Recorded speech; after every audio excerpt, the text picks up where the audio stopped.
Welcome to another episode of the Straight Up Chicago Investor Podcast. I'm Tom Shellcross. With me, as always, is Mark Ainley. Mark, what's going on today? Hey, we're recording this on a Friday, and I think you're going to the Cubs game today. So everything's feeling good today. So we'll have a good episode here because we're upbeat and less stressed, right? Yeah, something like that until my phone rings 4 times during the call or something. So we were talking about before the show, all the information that's available to buyers online to be able to get more due diligence and use that for negotiating in advance of coming to a final price. Kind of talk a little bit more about what you've been dealing with on that. Yeah, so this has happened twice now in the last, call it 2 to 3 weeks. So we don't talk about it a lot, but I am a realtor. I do have clients that we're showing to. There's your disclosure. And, yeah, full disclosure. So, let's turn this into a commercial. But you can look up the building permits. You can look up the permits that have been pulled, what's been passed, what's been failed. You can look up violations. So if you're going to do a distressed property, you can look up violations because you might have a budget of 100K, 200K, whatever it is. But there might be things you didn't think about, like, oh, crap, we got to tear down the garage because we have a violation on it, right? So you can hone in on your number on the distress side. And then if you're looking to buy something more turnkey or more where work has been done already, you can see if the permits have been pulled. We had a situation where they're like, yep, it's all new plumbing, all new electric, all new whatever. And I go to the site and nothing's pulled, right? So, and maybe they did everything to code, maybe not, but you have to tell the buyer that, right? Like you have to say like, hey, they didn't pull anything here. So like offer accordingly or walk away or use it as leverage if you want. So we've watched a lot of turnkey buyers, or we've taken over management for a lot of owners that have invested. They buy this turnkey product or call it rehab product, and they think they're clear sailing. And then all of a sudden, for whatever reason, the city comes in a couple months later, even a couple of years later, and they tag them and say, "Hey, you did all this work. You need full plans and permits for it."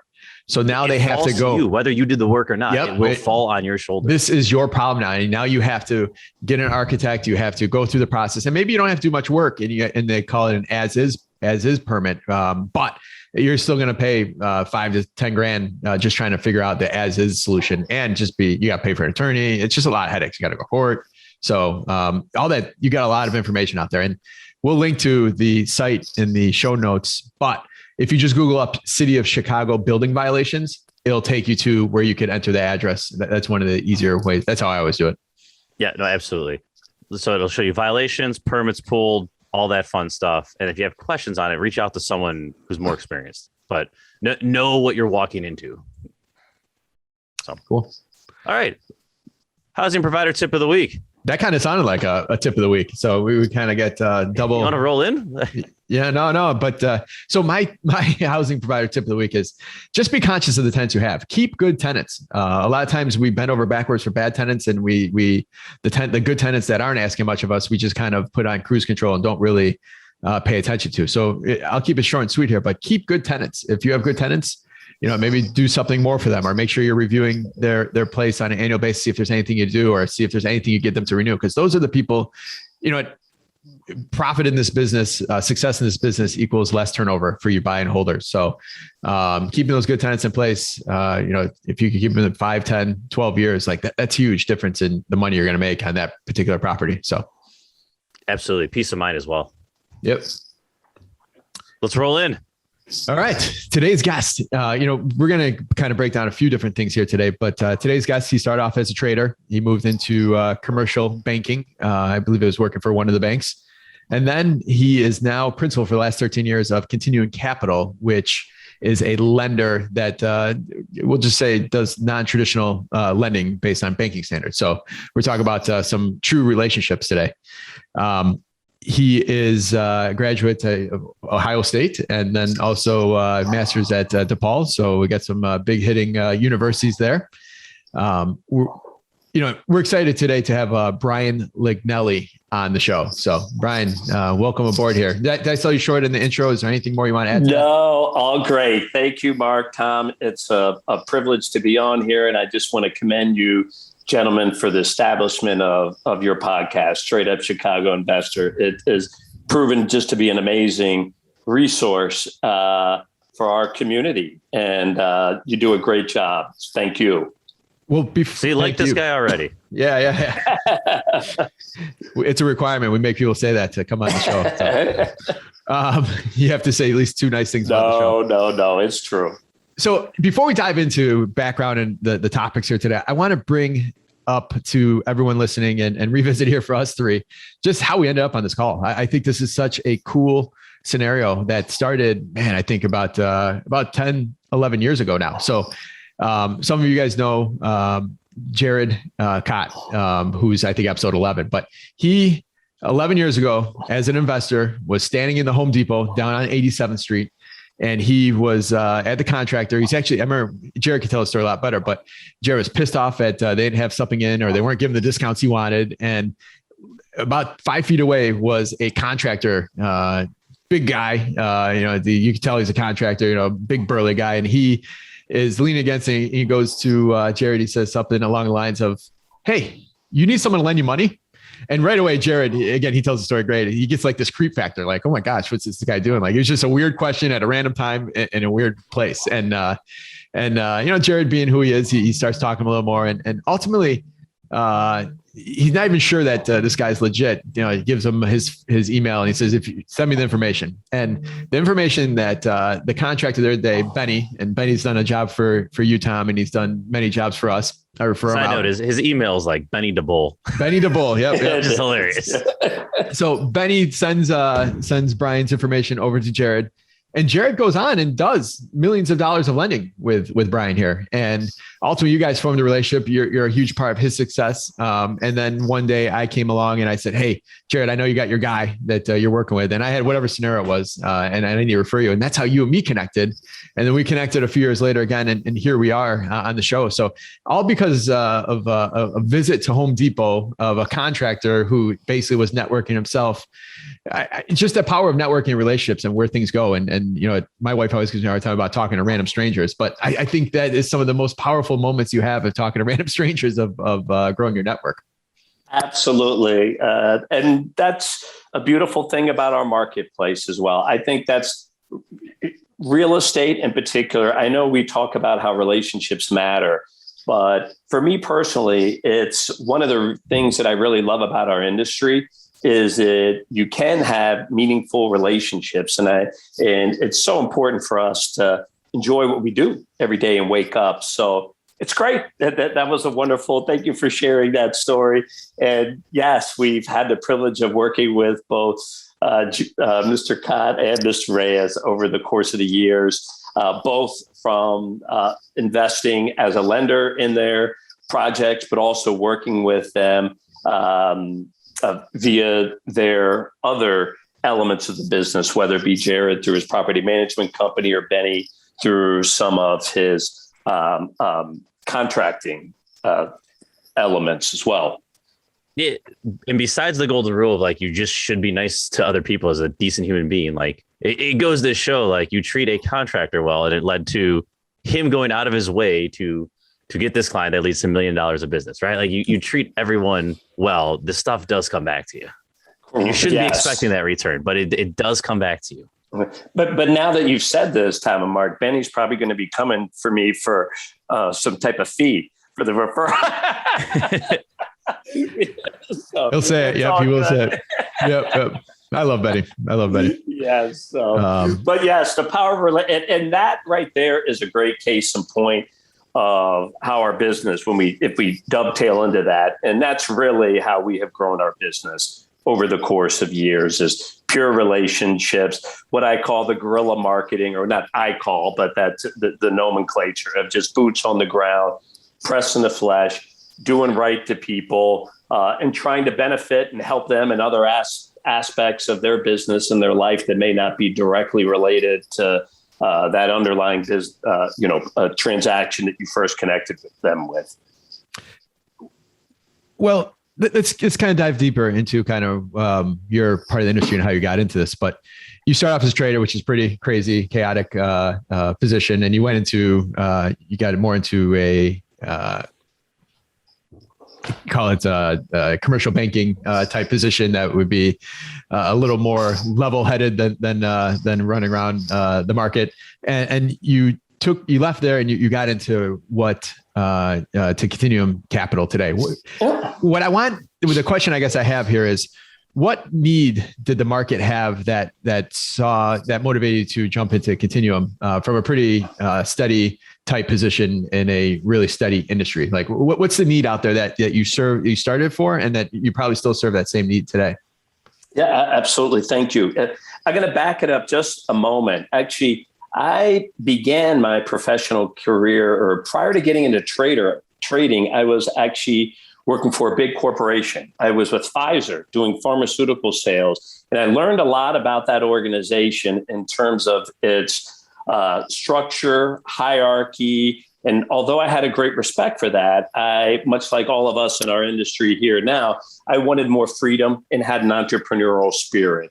So actually, my brother was a floor trader here at the options exchange, and he was able to, through his relationships, get me on the floor.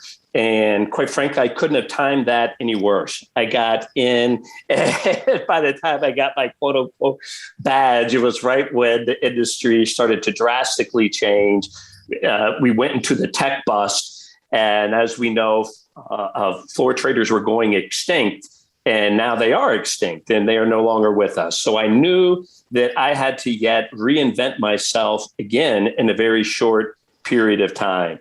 So I underwent at least 50 plus informational interviews. I had an affinity and interest towards real estate. I didn't know much about it.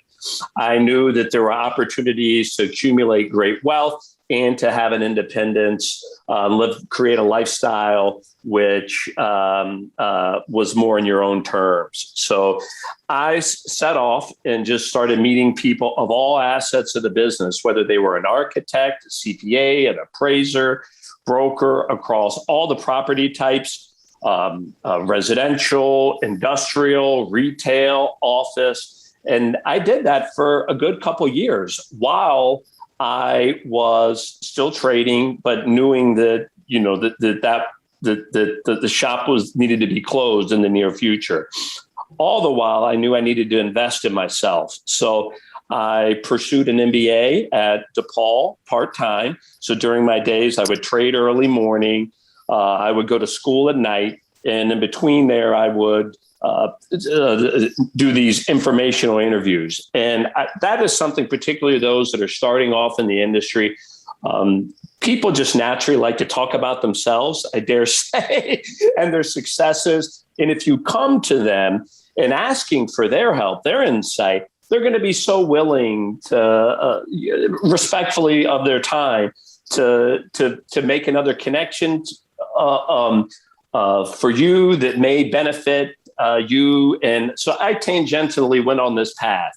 And what ultimately that led me to was an opportunity at a commercial bank, which is no longer with us. It's part of Wintrust. It was a single bank. And knowing the leadership and the management there, Stuart Urkov and others, they enabled me to have an unconventional role where I was more in the business development side, much like on the residential side of compensation, where I was compensated on the eat what you kill. So in doing that, that enabled me to do things outside of what a normal conventional banker would do, that is on salary and has different responsibilities. So I saw the banking structure of how a conventional bank underwrites, their processes, their systems, understanding regulation.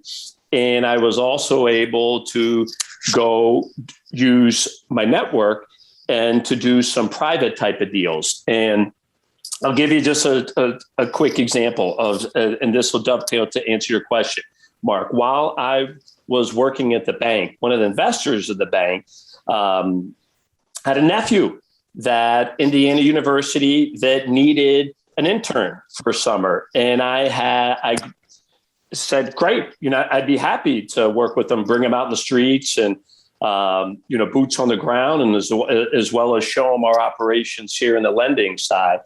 And through my relationship with this intern, his uncle, who was one of the investors in the banking institution, became my first investor partner. And he is now my partner in Continuum, Clark Galumbo.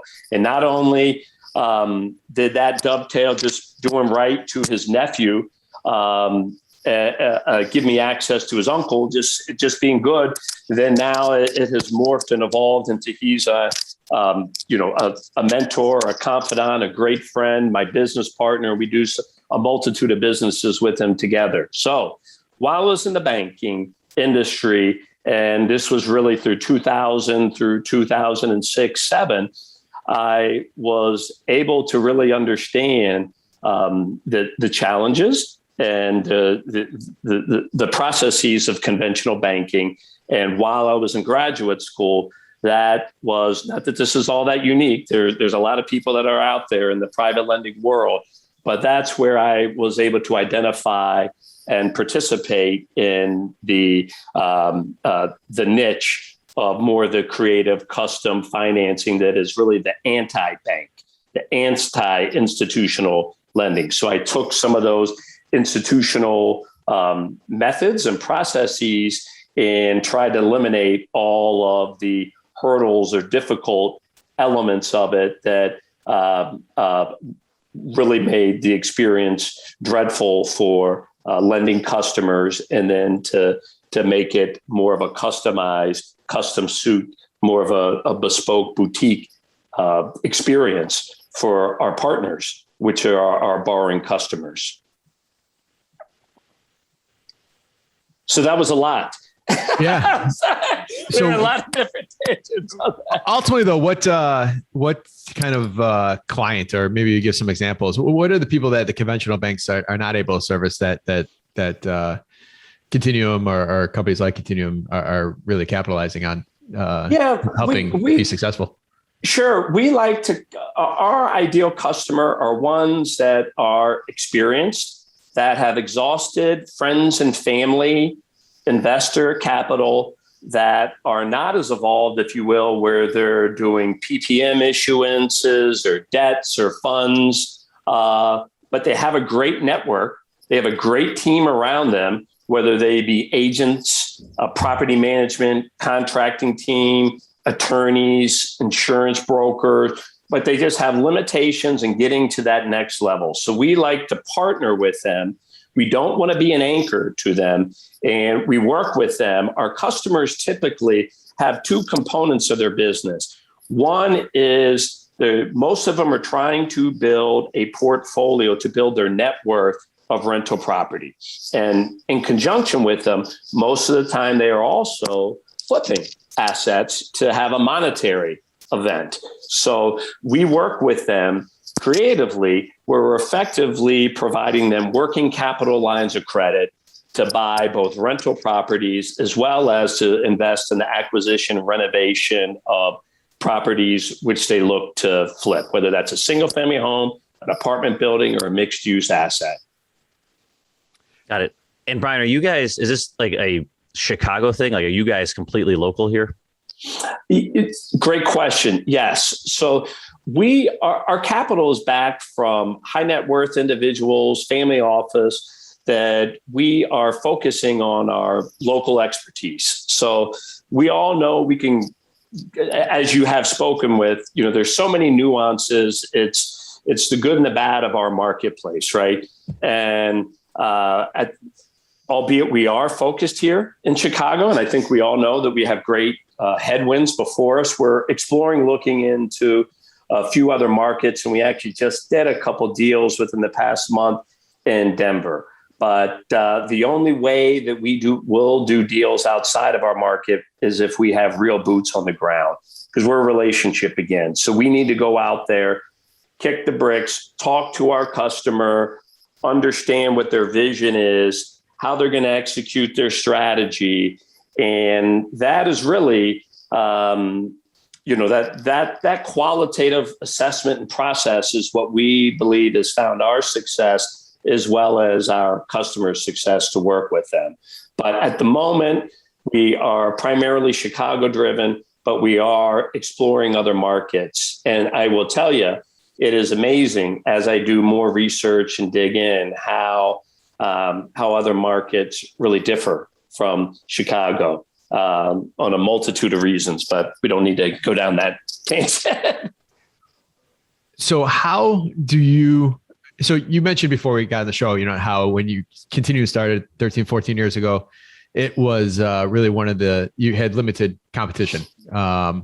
What's changed about your industry? And I guess I have one more question because I want to clarify it for myself and other people. You have traditional banking, and then you hear these words, hard money. You hear, what do you guys consider it, or what are the different classes of? Is there something between traditional banking and hard money? I guess I call it middle tier money, but that's just something I made up. Yes, I have long. I've never warmed up to the expression hard money for a multitude of reasons. You think of Italians beating you up because you didn't pay the dues. Exactly. Particularly me, I'm of Italian ancestry, so I get that association very quickly. So I always like to use the term private lender. However, to answer your question, Mark, I truly believe that there are a few different buckets of lending. So we certainly have our conventional regulated banking institutions. And over the course of the past 10 years, the private lending space has really evolved. And when we first started, there was one big player here in Chicagoland. That was Smith Rothschild. And the only other players were wealthy individuals who were doing one-off deals. And of that segment, it was primarily real estate attorneys. They were wealthy. They were doing a lot of direct lending. So we came in and we tried to create a more structured business where we're actually structured as a fund, but bringing some type of bank-like processes, standards, but very anti-bank. And now that it has evolved where we're in a space, but there's yet another space. I believe that there's three different buckets. You have the conventional, then you have the private lenders that are now very institutional backed. And those are more tied to Wall Street, and their boxes may be a little bit more, or they are much more defined. So I believe, are in the middle of that, where our box can constantly be morphed and does evolve. And I can tell you, when we first started doing deals in 2004, even the different property types, what was available, what we were doing in the more distressed state in 2008 to 2010, more multifamily, mixed use assets. And now we are doing a lot more of flipping, for example, which is hot. So we need to adapt and to evolve. But I believe, again, that there are just these three buckets. You have the more institutionally Wall Street backed private lenders, conventional banks, and then you have some players like ourselves, which are more customized in the middle. Yep. So Brian, a lot of our listeners are, they might have bought a property, a couple properties. They probably haven't taken on an extensive rehab. And I think a lot of it is there's fear, getting the right contractor, getting the lending lined up. If they go with someone in this space, in the private lending space, what safeguards are there for them? Because they hear the term hard money, they see the rate and they're like, oh man, this could get real bad, which is the right way to think. But like, what are some of those safeguards of, well, actually, here's the way you are protected? Absolutely. Great question. And yes, the best, when people look at our cost of capital, and I'm going to put both in our space as well as more the institutional back, it's certainly at a premium to a conventional lender, right? So the customers that we partner with and that we work well with are truly those that are looking us as another commodity, right? We're just a cost similar, despite the fact we add that relationship to it, but you got to factor in our pricing, just like as drywall, nails, your plumbing. Yes, it may be on paper a higher rate, but really what we look for and that we try to aid our customers is really creating the synergies of a proper team, particularly those that may be newer to the industry. And that is really I'll tell you, when we go out and we're meeting with customers, that's really where our underwrite is. It's less about what the equity is, what the ARV is going to be, what the cost. We want to go and talk to them and to understand who is their team. How do they find that property if it's a flip? Who are they going to use to sell the property? Who's going to be their general contractor? If it's a rental, who's going to be the management company that they are using? And we want to know what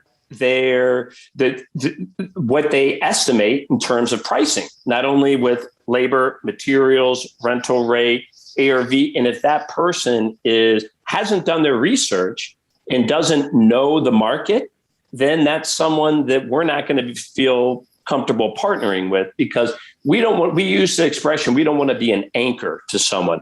We only want to set someone up for success. We want to be a springboard for more. We don't want to bring them down, because if someone cannot service our debt, or if someone cannot execute on their strategy. So, Tom, to really answer your question, we really recommend, and we want to see that they have a real team, a support mechanism around them to help them succeed. And it's just not them, particularly if they're a little bit more green. Yeah. We've heard this like multiple times on the show now, like team, right? Like get out of the rut of just thinking, but what can I do? Like the Mark, your big who, not how thing, find a team. Everything gets so much easier.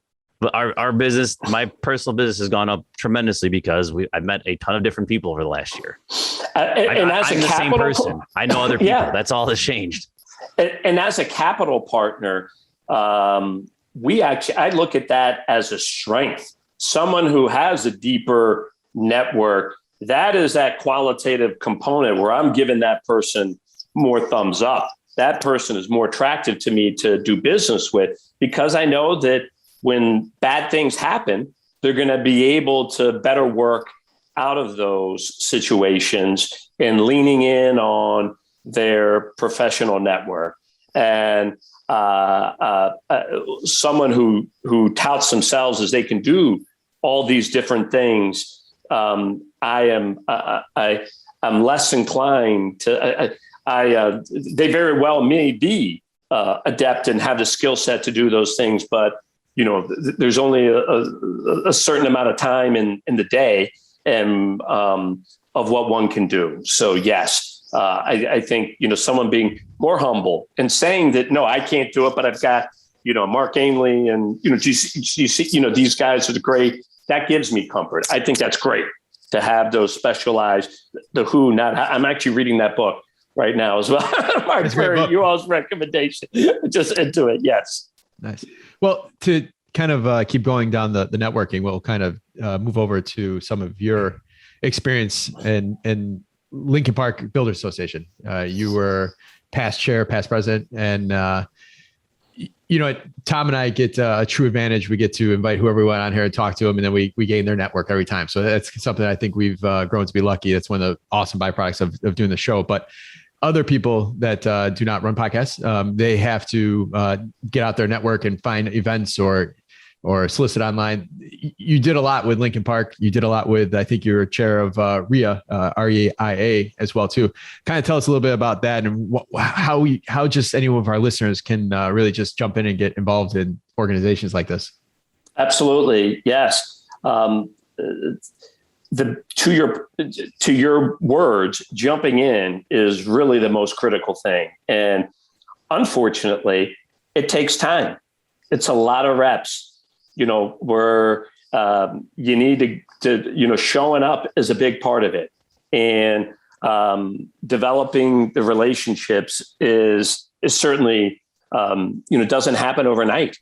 So attending these events, finding ways that you can add value for other people and communicating with them, whether that is, and expressing ways that that you were thinking of that person, and doing that on the one-on-one level is really what I have found to enable me, fortunately, to be the beneficiary of these organizations, and then to be able to evolve in some leadership roles is just heavily participating, creating strong network, and obviously putting in the time and effort and working. But yes, the Builders Club and RIA are vast networks, and I've had the benefit of piggybacking off of great relationships that I've made there off of their networks. So I highly, highly recommend people to get involved. And that's one thing that I'm really excited as we're hopefully turning out of this COVID market or error a bit. But that's been a real drag on all of us here this past couple of years where we've not been able to do as much in person, which I think press in the flesh is much more valuable than the Zoom, the phones, et cetera. I think one of the biggest things talking about Lincoln Park Builder Association that wasn't around probably 5-10 years ago is how everything has became affiliated with all the different neighborhood groups, and it's all rolling up to MBOA, which has been a huge asset to this community just in the last couple of years. Everything is pushing out. So the way that I imagine you could test this, how it's structured right now is just a huge benefit to versus what it was a few years ago, and how it's evolved. It's been awesome. Absolutely. To your point, Mark, where during COVID, where we have not been able to meet in person, I really commend and Michael Glasser and the whole executive board of the MBOA. It's amazing, quite frankly, what as an amazing, tremendous resource in addition to yourselves and of your podcast here. I think that MBOA has just done a remarkable job in this tenuous past few years. And yes, that has solidified that structure where we have all these neighborhood associations now that are feeding up to the MBOA, which has just been great. I think we've said Mike Lasser's name 3 episodes in a row. So we got to make sure he knows that. Every time I see him, I thank him for everything that he's done, is keeping us all with all of our moratoriums and everything going on, the RLTO and Chicago and Cook County. It's a lot. So I really rely on them, and I'm grateful for the resource that they've become in sharing information. Yeah, it gives the small landlords and developers the ability to have a seat at the table. That's really what he's been able to open up and create in the last couple of years. Absolutely. Yep. So Brian, these networking events, let's say I'm newer to the game. I'm going to put myself out there. I'm going to go to these. What advice would you give that person? I don't know anything yet, or I own something small. I want to go. I want to build my team. Fine. I'm going to go to a meetup. Like, give them some ammunition here, some thoughts on what you do. Mark, you got a comment. Before you answer that, everyone is not like you. You will walk in a room and charm people and talk to every single person, and you'll know how many kids they have before you leave the room. Answer this from a shy person's perspective. I'm an introvert, but I want to be successful. Yes, exactly. Yeah, damn. Great. I think it's important to even just focus on, if you can walk away from a networking event, and if you've just made one sound relationship and one sound contact, I think that's a big win. If that is someone, and perhaps you want to identify someone, quite frankly, that may at least appear to be well networked and that knows a lot of other people in the room.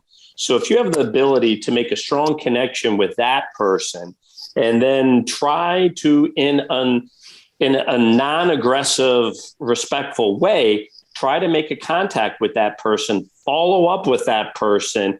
I'm a big believer of even the written note, the old fashioned. I still have personal stationery. I still write thank yous with my business card. I think and it doesn't need to be some dissertation. I believe that additional personal touch and follow up is extraordinarily meaningful and really can help differentiate you in a crowded field. So it's a process, it's a step. And if you can just make one, and again, you need to think about is what can you bring to that person?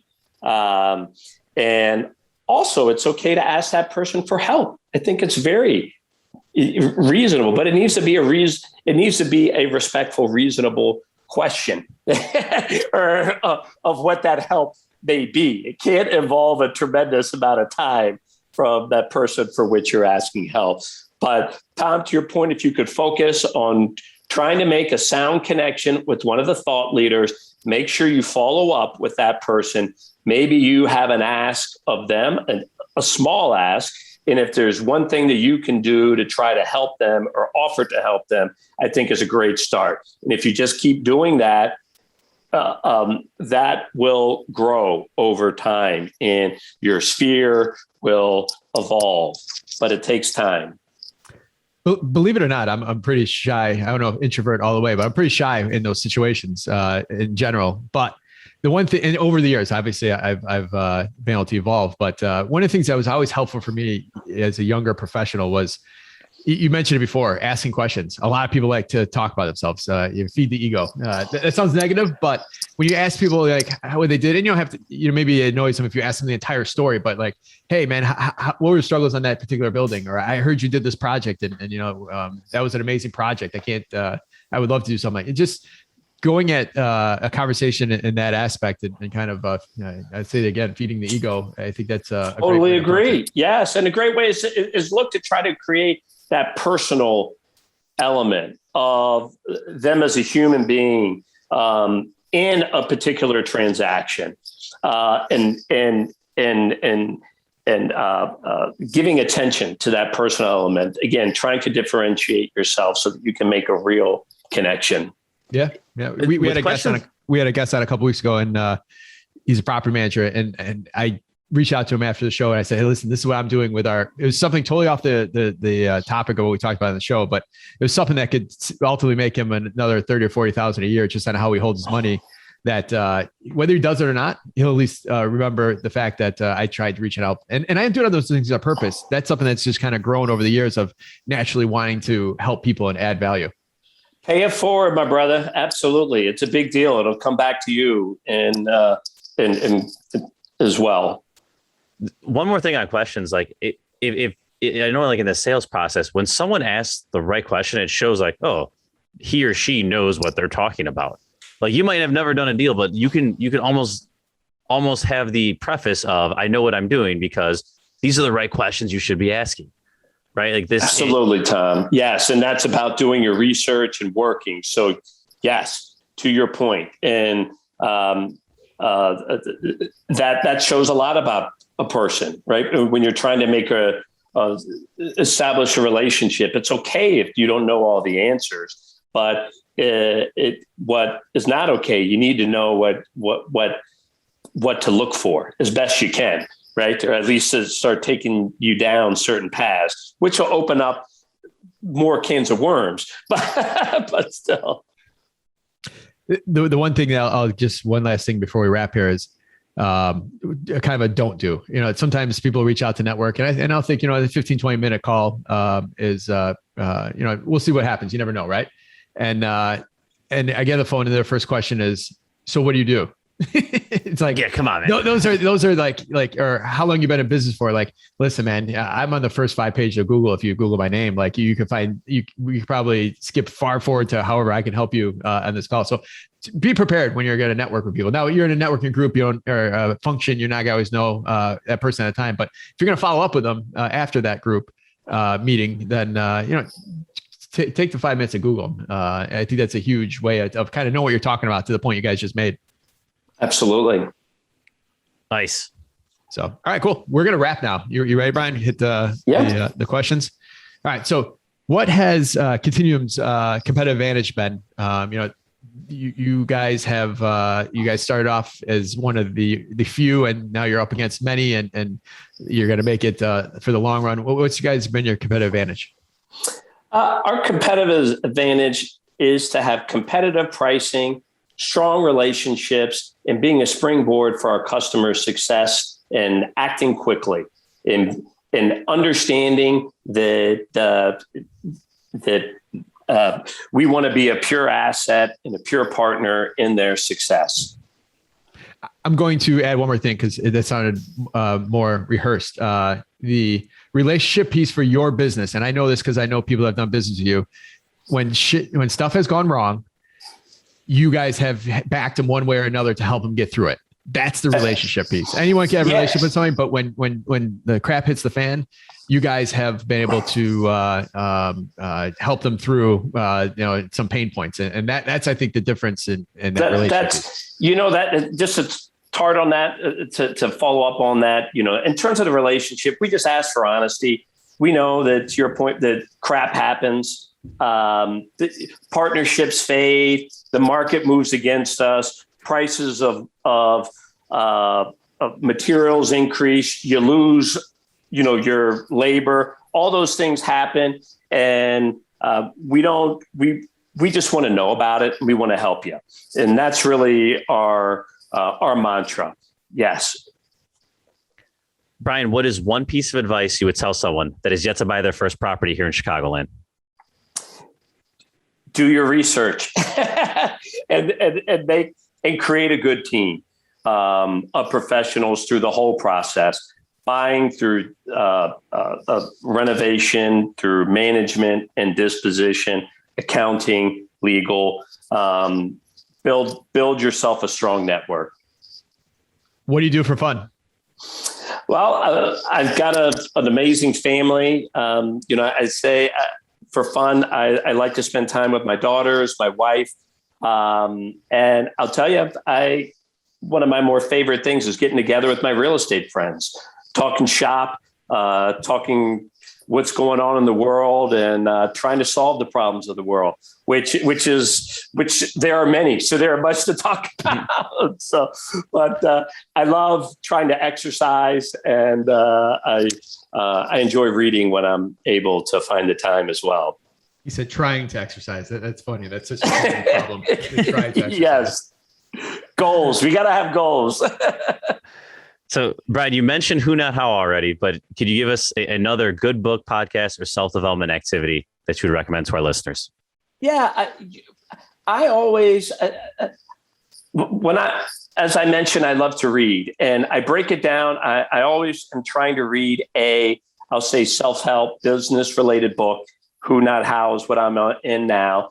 But I also try to read a nonfiction. I just finished a great book on Winston Churchill. I'm reading this book called These Truths, which is quite interesting, that identifies us by a former New Yorker writer, that is what makes America. It's the history of America and what makes America who we are. New York Times bestseller, These Truths, highly recommend it. You'll learn a lot of history, and you'll learn how we are as America relative to other major cultures. That goes into the thinking and processes and some of the nuances, which I'm loving. Nice. Besides yourself, name one person in your local network you'd highly recommend to other investors. I'd say Ryan Smith is a tremendous resource that I work with. Mark Music. I'd say Gary Cass, Ian Hoffenberg. There are so many that I work with that I work so well with. Ryan Smith on REOs, Mark Music on insurance, independent insurance, and contracting. Yes. Yep. So Jared Cott, our friend, is amazing. I also work with Michael Abraham and the group at Paper Street. All great organizations. We got to get Abraham on here. I think he'd be a good guest as well too. So, all right. Yeah. Hey, Awesome. lot of work for Tony to find all the links now. You sat there and said, damn, I hate that answer. Well, I know Ryan Smith will like your book you recommended because he's a big history buff. So I was thinking of him already when you did the Thieves book. Oh, Ryan's the greatest. And talk about Ryan also does the handwritten notes. Worker. He does. The handwritten note guy, but it leaves an impact. Yeah, it does. And he's a hardworking guy. That's for sure. There's not many that work harder than Ryan. So, well, Brian, thank you so much. You provided a ton of value to our listeners. How can they learn more about you? Is there any way they can provide value to you? Yeah, they can learn more about us at ccfbridgeloans.com. We're always welcoming an opportunity to partner with local investors to help grow their business. All right. We'll link to all that in the show notes. So, Mark, I'm like 80% certain that this is correct. So, I don't know like what time limit I'll give you here, but I believe there are 17 streets in Chicago named after presidents, We have the downtown ones, and I had to look up the other ones because I couldn't find them all in one coherent place. But I think for my own due diligence, the number is 17. I guess let's give it a go here. And then, Brian, why don't you think of it too? And you can fill in any gaps he misses. So you got Harrison, Washington, Adams, Madison, Van Buren, Franklin, Van Buren, in the city. Roosevelt.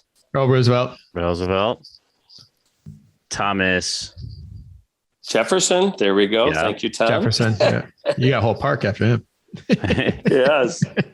That's a joke. We got rid of Tyler, but we still have Adams. Did we say Adams? No, we said Adams. Tyler. 17's a lot. Yeah, that Good is. job, Tom. We got eight. Like, I feel like there has to be a Kennedy. No, There just definitely No, there's not. I got Kennedy Expressway, at least. there you go. All right. So do you want some help? Yeah, give some help. All right. Do you want clues or you want me just to rattle them off? Rattle them off. I don't think, and I could have missed it while you guys were talking. I think we missed Quincy. Oh, Quincy. Yeah. Jackson. Yeah. Oh man, that's an easy one. That's an easy one. Polk. Yep. Polk. Taylor Street. I feel like you should have gotten. Oh yeah. I'm not sure if Grant Boulevard's named after Grant. I had it on here. And same with Lincoln.